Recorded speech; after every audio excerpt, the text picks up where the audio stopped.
Ce système est conçu pour maintenir un équilibre entre la représentation des intérêts des États membres et des citoyens, la gestion des fonctions quotidiennes de l'UE et la définition des politiques et priorités générales de l'UE. Bienvenue dans notre vidéo où nous explorons les relations entre le Parlement européen, le Conseil européen et la Commission européenne. La relation entre ces trois institutions constitue le noyau du cadre institutionnel de l'Union européenne, UE. Chacune joue un rôle distinct dans le processus législatif et politique de l'UE. Parlement européen, c'est l'organe législatif directement élu de l'UE, représentant les citoyens des États membres. Ses principales fonctions sont de débattre et d'adopter la législation européenne, avec le Conseil de l'UE, de superviser les autres institutions de l'UE pour garantir leur fonctionnement démocratique, et de décider du budget de l'UE avec le Conseil.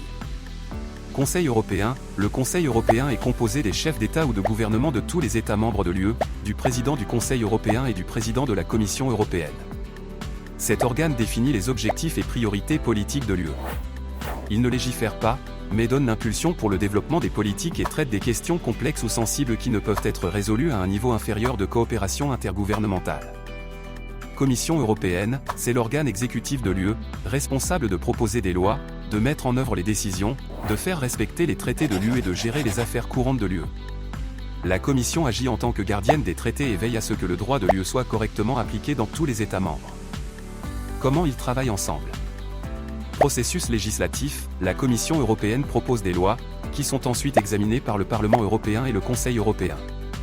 Les lois doivent être approuvées par le Parlement et le Conseil pour entrer en vigueur. Le Parlement européen peut amender ou rejeter la législation proposée par la Commission. Approbation du budget, la Commission propose également le budget de l'UE, qui doit être approuvé conjointement par le Parlement et le Conseil. Cela garantit un équilibre des pouvoirs, le Parlement ayant le dernier mot sur les dépenses non obligatoires. Orientation politique, le Conseil européen joue un rôle important dans la définition de l'orientation politique et des priorités de l'UE, ce qui influence l'agenda législatif proposé par la Commission.